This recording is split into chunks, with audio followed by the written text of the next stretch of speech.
Hi, how's everybody doing tonight? We're just gonna go over a couple of quick things tonight on Carlos's build. Install the two front shocks, two long screws up on the top over here.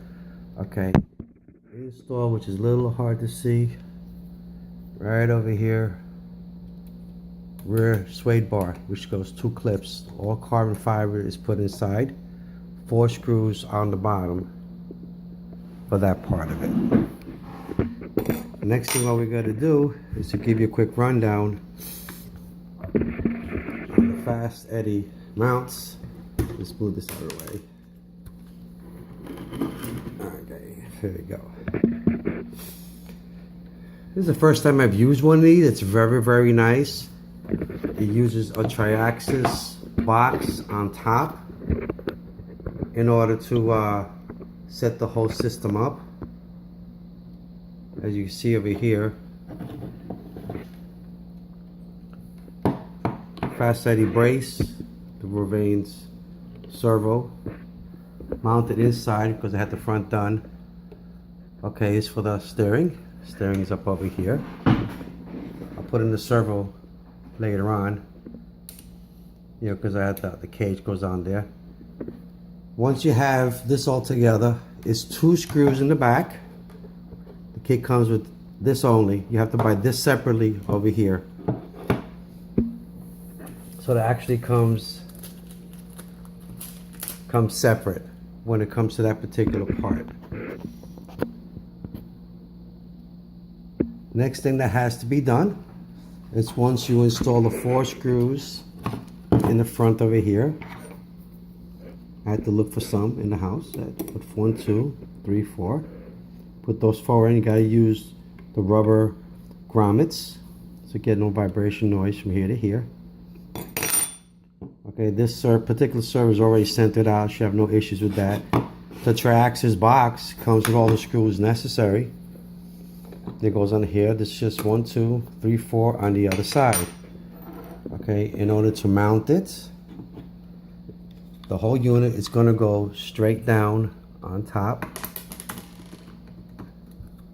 Just like that. That one goes there. Once you have this placed down, you have to line up the 2 pins in the bottom. There's also going to be another set screw on top over here that's going to be for the steering servo. Once you have everything down, there's going to be a pin on this side, a pin on the other side, and this other pin over here, which is going to go right across inside here. This is going to hold everything down. The wiring I'll do later when it comes to the receiver, because I still got to place these lines. I got to run the other one. It's going to go, the roll cage is going to go down the side over here.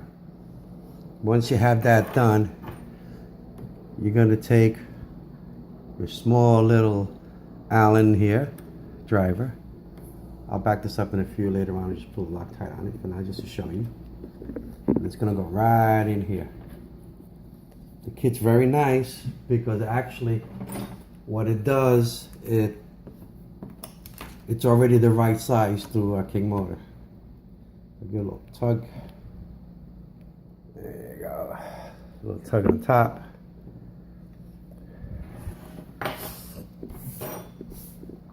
And it's going to be basically it when it comes to the top.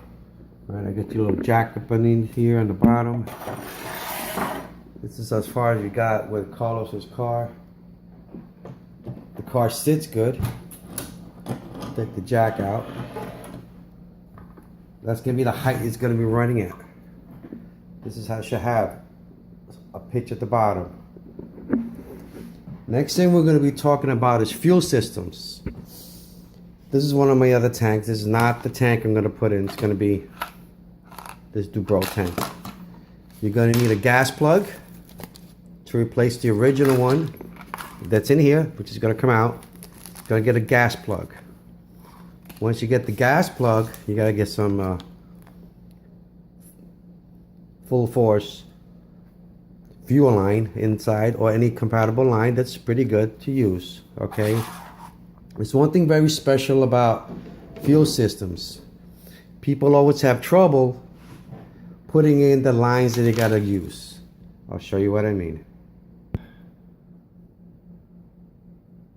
The way fuel lines systems normally work, what I normally do, okay, on the bottom two, there's one over here, one over here, I make them the same length, take those two and run them to the back because this tank faces away from the car. So it's gonna go, so when the gasoline goes to the back, okay, it'll be full in the rear. So you're gonna take the two bottom lines, okay, make them equal in the back with the brass all the way to the back. When you have these two, it does not matter which side it goes on. Where it's gonna go here on the top, or where it's gonna go on the bottom. This is Carlos's motor. And then what you're gonna do in order to fill the tank, it does not make a difference because we're gonna add a little special little part in there that's gonna go inside. Because what we're gonna do is put the bottom piece, any one of the bottoms is gonna go here to the bottom, which is a fill. It's not gonna make a difference. The other one, it's gonna go on the top. But what you're gonna do is you're gonna put a T-fitting on the top. Once you have the T-fitting installed, you have a small line going from the top all the way to the other one. So you're gonna have two. You're gonna have one here, one going into here, and the other another tube coming out on this side. That's gonna have a screw. So what you're gonna do is when you put the fuel in, it won't go this way, it gets blocked off. The fuel will go down into the tank. We'll start filling the tank. And you're gonna use a secondary hose, which is the third hose, okay? And that's gonna be your relief. If you have this hose close to the top, curling up to the top, that's the fill line. If you have the third hose going straight to say this line, or just a little lower, that's as far as the tank's gonna go. Some people put a fill line on top, so as it fills up, it fills it completely. You could do that with the brass. Just make sure when you put the brass in, you give it a little curve up to the top. Okay? That's the particular line where it's gonna have the fuel is gonna come out. So once you have it on the top, this right here, and it fills through this line, and it fills, it's gonna go through, fill the tank all the way up, and it's gonna come out over here. Then you take that cap, which would be this one, and you're gonna cap it off with this T connector. Because actually, if you put pressure down in here, nothing will go in. This is just the pump in reserve. The other one straight to the back, and that's gonna be filling the tank.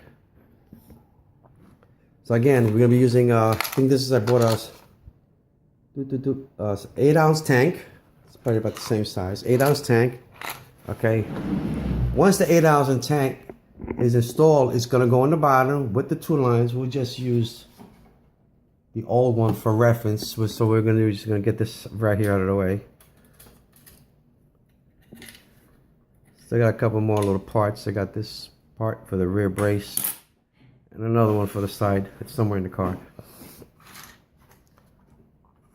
This will go in this manner. This particular car, I was gonna add a strap on the top, foam on the bottom, so it has no bubbles. Then again, the two bottom lines are gonna go, doesn't make a difference which one is gonna go. One will go to the bottom, one will go to the top. One, I always use this particular hole on this side, because this was in my other car, and this is gonna bleed. It's gonna bleed out. You're gonna use the T connector that's gonna go on this side at the top. It's gonna go right over here on the top part of the carburetor. So what you do is once you have the other line that comes out, doesn't be that long. You can run it to the back, you can stick it out, you can put a screw in it. That way, once it fills up, it will go up and it will fill. So have your tank nice and tight, nice and secure, no leaks. The brewer also sells, I wish I had the part number for this, in aluminum. Aluminum works good. The one that it comes with, it's plastic, which is just as good. These particular lines I bought at Hobby Heroes, $3.99. These connect, like 4 in a pack. And this is the gas conversion kit from Dubro. This is the one you gotta get for gasoline. If it's black, it's for nitro. If it's brown, it's for gasoline. So I hope you guys enjoyed that part of how to do your fuel systems. Next thing to show really quick is in John's other video, he had cut the tubes that go for the cage, and it goes in once the tubes are cut. These two are going to go in the back. That holds the rear of the cage inside the car. I test fitted it earlier and it came out just like how everything comes out. When he does it, it comes out perfect. I particularly thought that in the back you would have to really pull on these hard and this would come off. No, I was wrong. It works just fine. There's enough pressure on here. Once it's inside, it's going to work out just fine. So, because if you're running tall shock towers, you're going to need this kit to take it out to access parts in the rear. My car doesn't have these other shock towers, so I particularly don't need this particular part. But it's a very nice little system. It's going to get plugged in to the top. Give it a quick jam all into the back. A little push. There you go. All the way back. Each one is seated on both sides. It has a notch. Notch over here. On this side has a notch on this side. This is where notch goes. It goes to the end. Once that's done over there, it's beginning to look like a car, Carlos.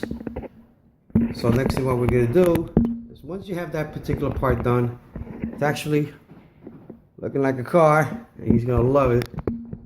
Okay. All it is the two front pins that go down here. One on one side. The other one is going to go through the other side. So you have two pins that will go like that. So far, it's been a nice road over here doing Carlos's car. I'll get more of it done during the week. And this is what's left so far of stripping one car for the other car. I have other projects I gotta do. I gotta do this particular one, which is a 4-tempo nitro car. Okay, see if I can put a 46 in it. And there's this one down over here. It was electric, never ran it. So what we're gonna do here is we're gonna take the heartbeat of Carlos's old car, old but brand new motor, never started. I'm gonna convert that car to gasoline. It will be a pro stock setup. Hopefully it'll turn out very, very nice. So getting back to Carlos's car, everything is looking good so far. Pretty much the next video will probably be with the electronic set and how the car is set up inside. And I think that should be done. Once the car is delivered to Carlos and we're all done with this, John will do the exhaust pipe in the car, set all the endpoints and batteries. So I hope you like the video so far tonight. So remember, see you at the line.